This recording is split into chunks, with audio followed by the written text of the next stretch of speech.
Welcome, Grace Point Church. We are so glad that you are joining us on the Loop Plus. We are on episode 24. You may notice it looks a little bit different today. I'm Emily. I am not Eric. And on the couch, why don't you guys say your names and introduce yourselves? Hello, everybody. I'm Mackenzie, and I run the preschool ministry here. I am Jenny, and I lead the AccessAbility ministry here. So I get to work with these two ladies and this lady over here. So I'm Jessica, and I get to help with our member and community engagement, which is what I'm here for today, talking about how we're getting the community. Nice. We're glad you're here with us this morning. Yeah. Today, we're going to talk a little bit about what we experienced last week at CampOut and bring in all of them in, share some stories, and just talk about that a little bit. And then we're going to go into... we're going to go into July and talk about that and the why we're doing July, how we're doing it today. So last week we brought in CampOut. Mackenzie, tell us a little bit about that.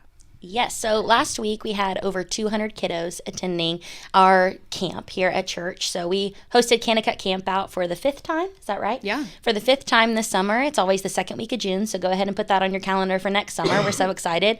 But again, we had over 200 kiddos come and experience CampOut. And something that I love about Kanakuk, because before I was working for Grace Point, I was actually working for this traveling summer camp, is that their heart is to partner with the local church, with the gospel, and with the camp experience. And so I know that the heart of CampOut is to teach the kiddos the gospel so many times during the day and almost be kind of a springboard for kids ministries at every church that they come in contact with throughout the summer, of teaching very foundational truths and bringing new kiddos into our church building and make friends in our church so that these kiddos want to come to our Sunday programming as well. And so the kiddos hear the gospel at every activity they go to, and then like 6 extra times every day.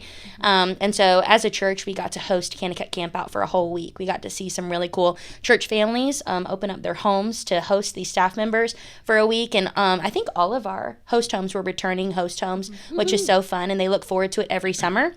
It is so cool Yes. when you hear the host home stories, because like Jason and Elizabeth Harris were telling me that they look forward to it and their kids look forward to it. Yes, every summer. And then they build those relationships with them. Some of the camp counselors request to stay in the same host home.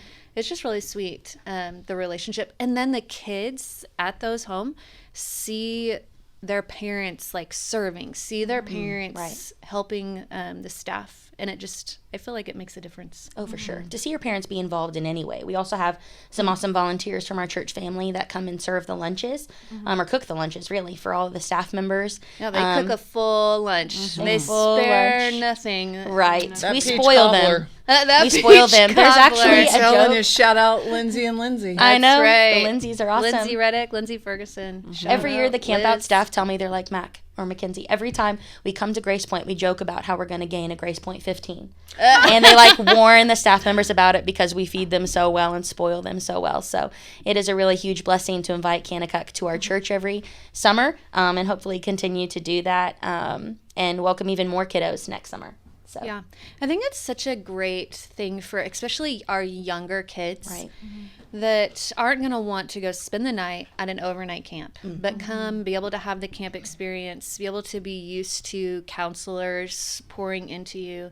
And Jessica, you were telling us a little bit about from your grandson crew came. It was his first year to come. It was. And from like a grandma it's Lolly. Lolly Grandma. perspective, you Yeah. got the questions every day, and you were telling us a little bit about that. Yeah, it was, first of all, just to go over there and you see little kids praising God, worshiping, getting just so excited was neat. And to have my grandson there, it just made it more personal. But it was just really awesome to look across the room and hear them singing. But then when we got home, we got the questions and we're able to sit down, and talk to crew just about what he learned that week and hear it from, his little words of how he's describing what he was learning from Jesus. It was just, it was good. I mean, to be able to be a part of that process to where you are helping disciple your your family, your kids, your grandkids. It was very well done. It was good. Yeah, I think that's really cool, and something that I hope a lot of our parents take advantage of are those questions, so that when you go home, it's not just talking about the zip line or the water slide or whatever maybe that they had fun with, but really helping them talk about that, process that, and the friends that they had, but then process, okay, what did you learn? And sometimes when we talk about it with the ones that we love, it helps us process it more, especially as kids, and be able to really think about, oh yeah, I did learn this today, and the importance of it. So I love that KampOut sends those questions home.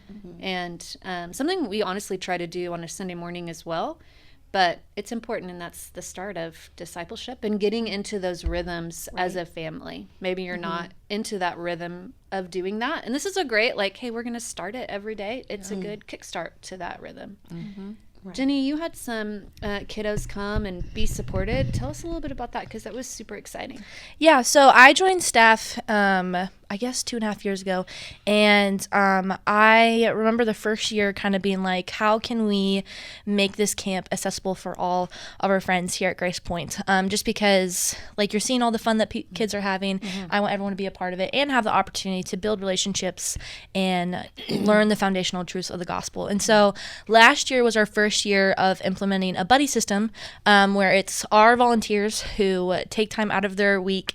Some serve half days, some serve the whole week, and they take time out of their week to come alongside those at GPC who may be experiencing disability, to help them feel really included. And it went super well, so we did it again this year, and we had 3 friends supported by AccessAbility here at Kanakuk, one of them going without a buddy, and that was just super sweet to hear from the mom's perspective of her son really just feeling included in the group, so much so that I remember at the end of the week, she was like, there was a boy in his group that asked to have a play date with him. And it was someone that, like, he was new to this boy. His name is Landon, and one of the things we've been working with Landon is building friends outside of AccessAbility, building friends in GP Kids in a small group room. And so that was just a huge win to hear how much fun he was having, how he was learning, but also how he was building these friendships. So we had 2 volunteers that gave up their entire week for this. It was Reagan Guest and Izzy Dalton.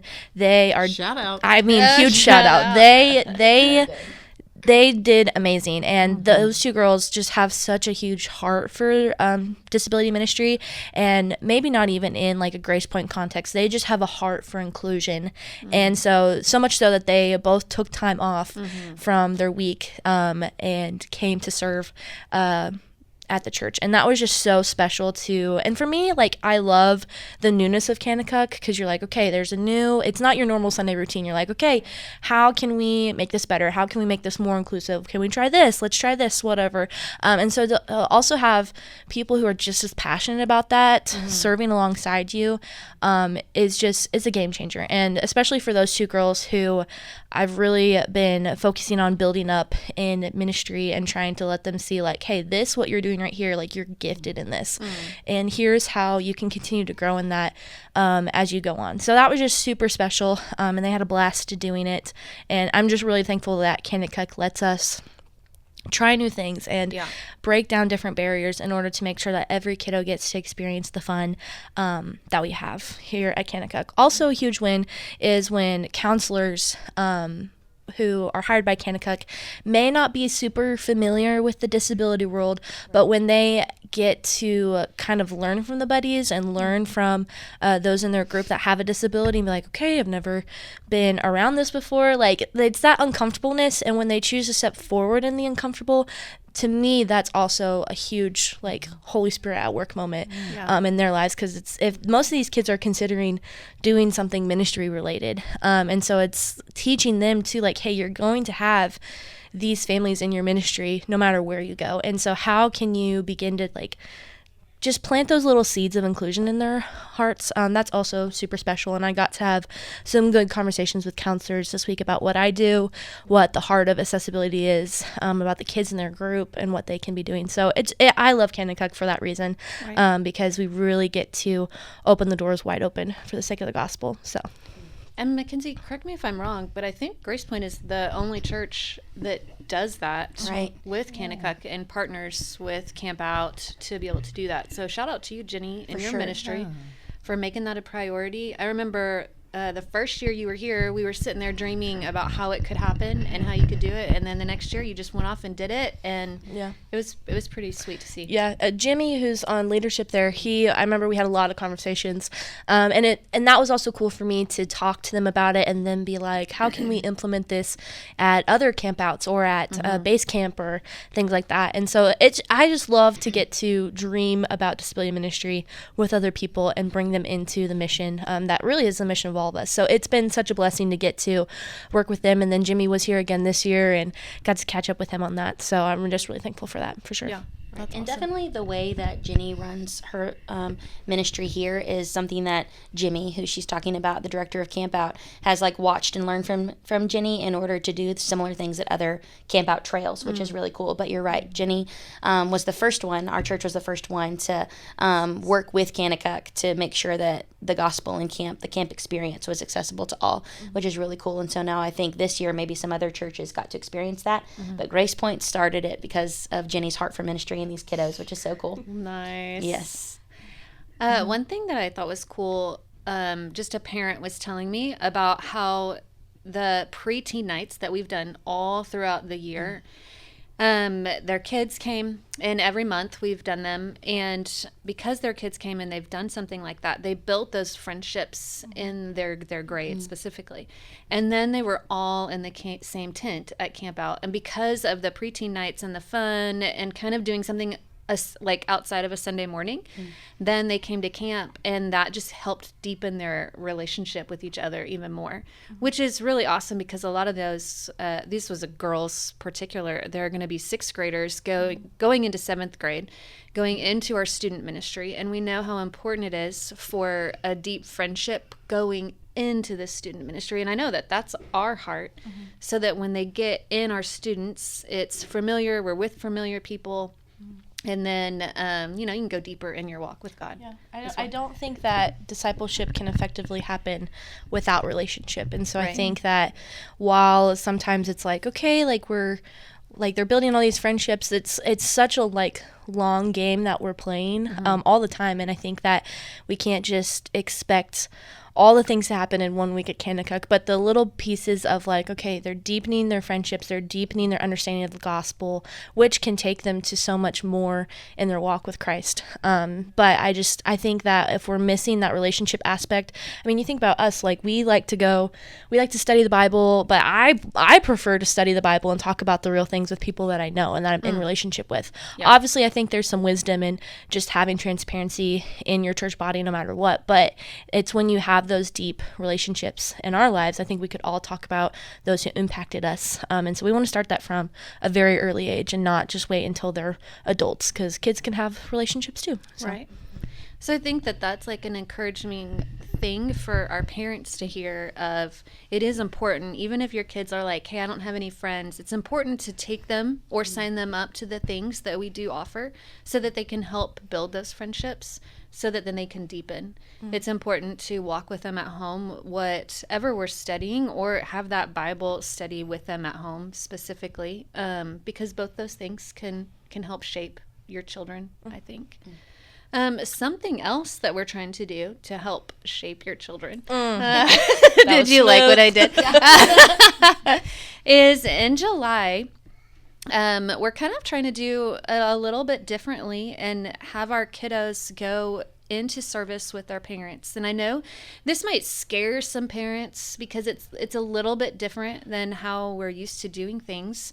And we love kids ministry. We love the teaching your kids at the level that they are at, specifically in the stage of life that they're in.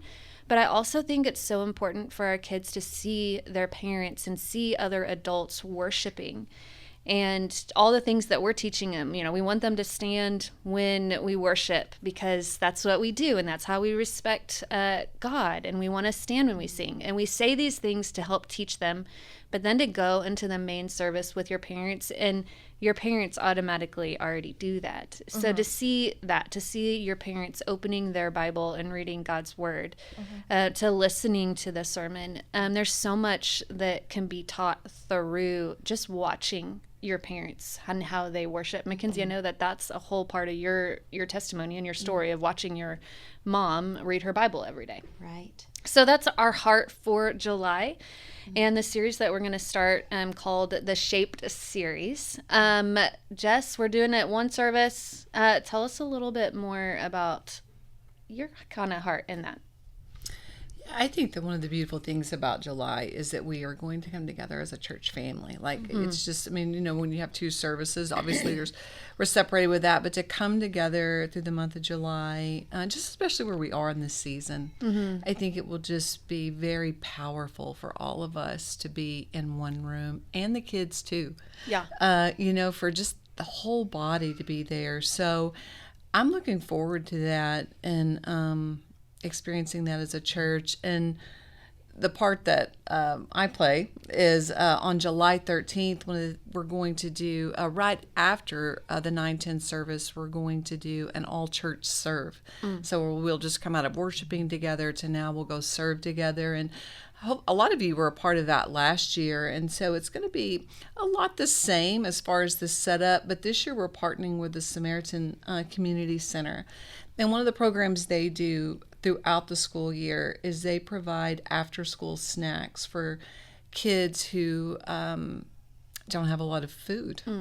And it's a program that the counselors in the schools actually give the Samaritan Community Center the names of these kids. And so they've been identified, you know, from teachers and counselors, or these are kids that they don't have enough food. Yeah. And obviously this program, they serve 5,500 snacks to kids a week, every week of the school year. You can imagine that's a very costly endeavor. Yeah. And one of the things I'm super excited about is that morning we're going to share what some of these kids and families have shared, how that program has blessed their families to have that snacks. Some of them, when you hear them, are so encouraging. Some of them are hard to hear. Some of these kids actually don't eat their snack after school, but for instance, they save it to the next day. So when there's a snack time, they're not embarrassed because they don't have one. But they have that food that gives them that dignity. And so what we're going to do is come together that morning, and we're going to pack. Oh, that's going to be fun. Yeah. Yeah, about a little over 4,000 of those meals. Wow. So that will be a lot of just fun. And to be able to pray over those. I mean, those families and what they're facing. As a mom, to not feel like I could feed my kids is something I've never had to be there. Right. But to pray over those families that are facing that, and to be able to use our resources to bless them and be obedient to serve those in our community as the Bible calls us to, is something we want to do as a church. The good thing is there will be a way for everyone to serve. So we're going to be also making cards so kids can help with. We're looking at like putting some games together that we can put in there. So there will be something for everyone. Yeah. And then we'll also be eating together.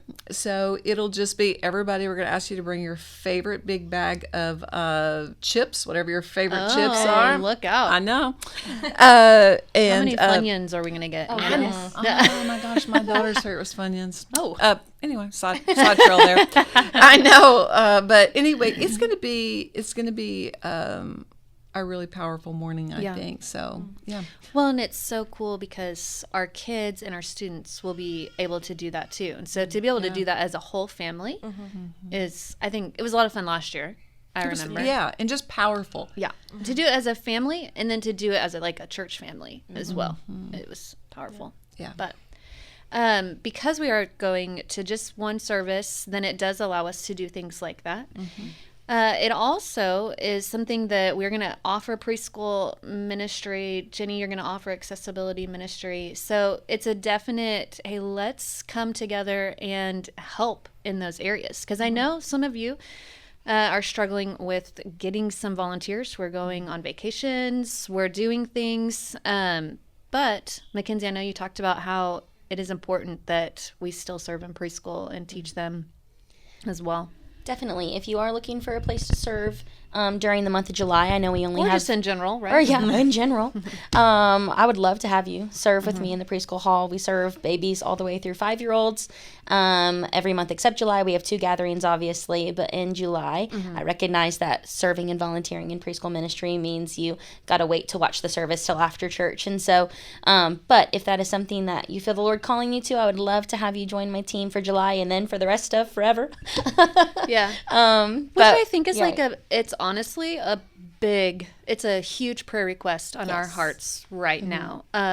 Serving in general, but specifically preschool ministry. If you've walked in those hallways, hey, we have more preschoolers than we do volunteers. And I think that's an awesome thing to have a lot of preschoolers. But when we don't have the people to come in and love on them, to help the parents be able to go to church, to help then teach them the lesson, that becomes a problem. And it's something that we're praying for. How do we help our church body know that it is important to be the body and to all come together, to use your gifts, to really come and serve specifically in preschool ministry? It's just a really big need. Yes. I want to jump in there just 1 second. Jump in, I'm Jess.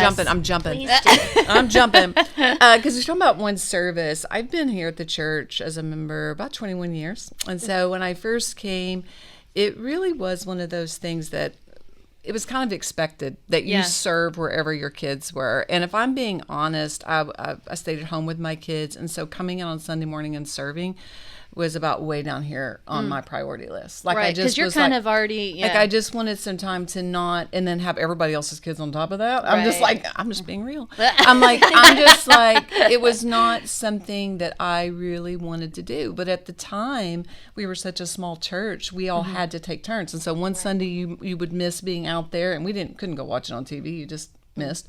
And then we just alternated, right? But I tell you, it became the biggest blessing in my life, and what it opened my eyes to, and I just challenge all the parents out there with this, is to really consider that, even if right now it's not something that you're just wanting to do. When I got back there and began to see and hear what was being taught to my kids, it helped me as a mom know how to teach them at home. And it really started something. And to be honest, I then followed my kids through every ministry throughout. And I didn't do it because I'm this great church person. I did it because I saw how it equipped me as a mom to help strengthen my kids in their faith. And because here's the thing, yes, you want your kids to love God and know God, but then when they're out there doing life, what that does is help them understand how to do life with God. What do you do when someone hurts your child's feelings in kindergarten, or they don't get picked for the cheer team? Right. Like, these things that they're learning in their ministries helps them get through the hard things in life. And what I found is serving in whatever ministry my kids were in actually helped me teach my kids that.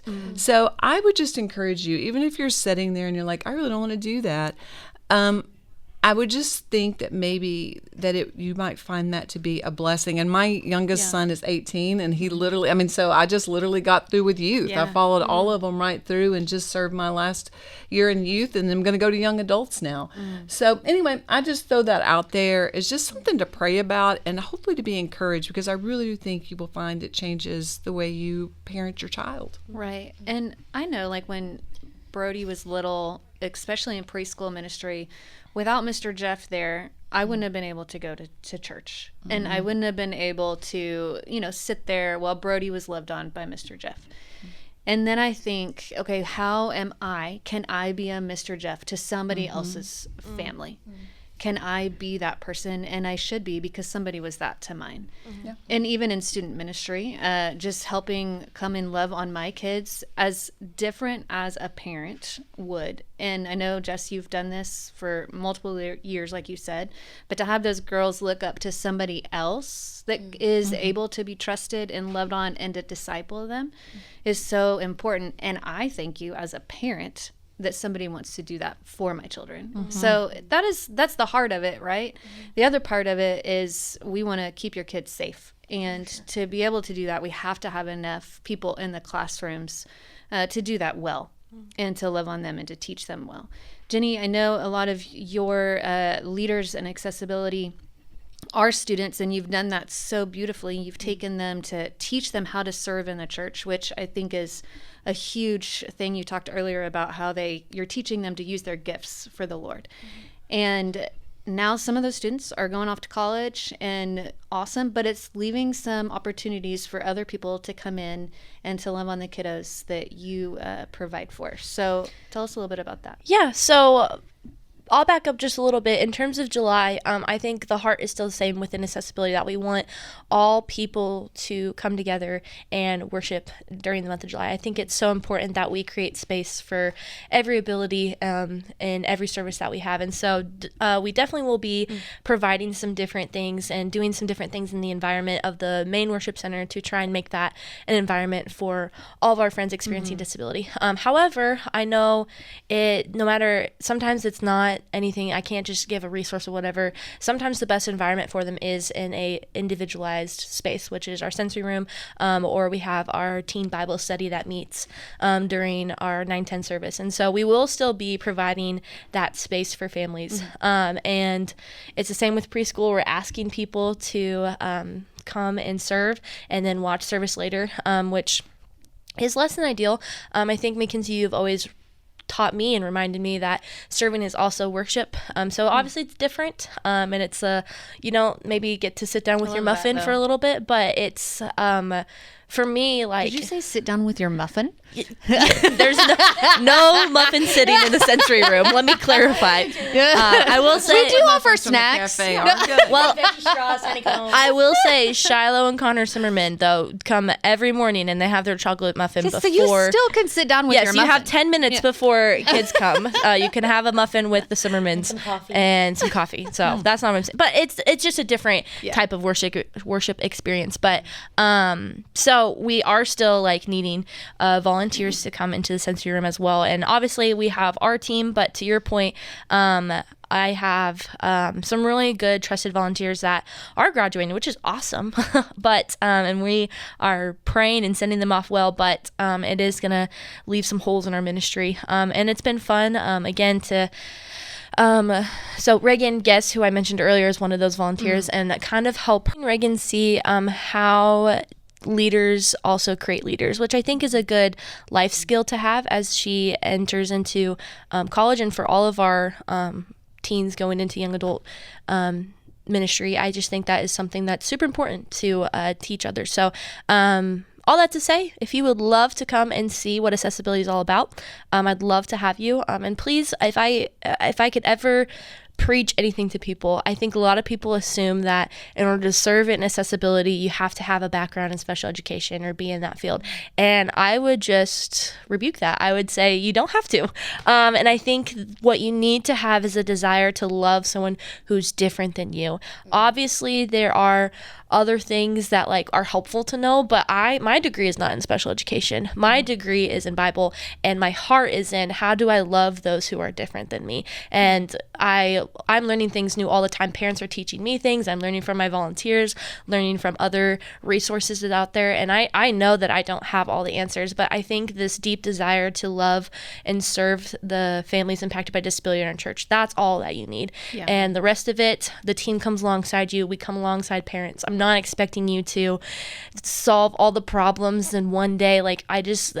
If you have that desire and you're worried about it, I would just encourage you to hey, what is that fear? Where is that at? And what is more important, the knowledge and all this background, or is it the heart and desire to follow Jesus and his example of inclusion? So, and you can also shadow. Yeah, we definitely shadow doesn't mean you're committing. Oh, for sure. But dip your toe in it. Yeah, all the ministries. Exactly. Yeah. One thing that Jenny, you support and you love on your volunteers so well. You teach them how to do all the things. So I love that, and Mackenzie as well. One thing that I love that Reagan has said is that through serving, Grace Point no longer was her parents' church, it was her church. And she really felt that when she was started serving. And I absolutely love that. And I think that will go towards everyone. If we're kind of like, hey, we don't know if Grace Point is our church, are you in a place of service? And are you pouring back in to other people? And I think that that's so huge. Yeah, and it's definitely not a guilt trip thing either. Obviously, like practically, we like to have volunteers, but I think when you're a part of something, it feels more real to you. Like, that's definitely like if I get to be, we get to be invested in a part of it, and I get to see how the church is growing, and I have something to contribute to that. I think that's why God created the church the way He did, because He knew that in order to be a part of it, every body part had to have a function. And as it says in 1 Corinthians 12, it talks about the eyes are not the arm and the arm is not the leg. Like, we all have a part to play in it, and that's how you experience like what it means to be a part of a family. So it's definitely not a guilt trip thing. It's like we all have testimonies of when we have been involved in something and how it becomes real to us. So if you are interested in shadowing, good call out there, Jess, or just kind of hearing more about the elementary, preschool, accessibility, or even students, then we would love to talk to you more. We'll talk about more about it, but we would love to chat with you about it. Go have coffee, whatever it is, and talk to you about our hearts in it. Also in July, then don't come to the 10:45, come to the 9:10, and we're going to have a lot of fun together as a family. You're going to see kiddos on the stage. You're going to get some handouts for your kids specifically, and to help keep them engaged. And that's really the heart of July, help keep everyone engaged in the service and learn more about God and how He shaped us. If you are wanting to serve, and we would think that you'd want to, on July 13th, hopefully, then go sign up. Jess, they can sign up online. Yep, online on our apps. The link's right there. gracepointchurch.net/events. Ooh, look out. Sign up so that we can know how much lunch to provide. Bring your bag of chips. Yes. Bring your kiddos, your students, and we're going to have fun together. I just remember that was a highlight of the summer last year, so that was a lot of fun. And then anything else to wrap this up? We will see you in July. And live sent, Grace Point. Yeah, live sent.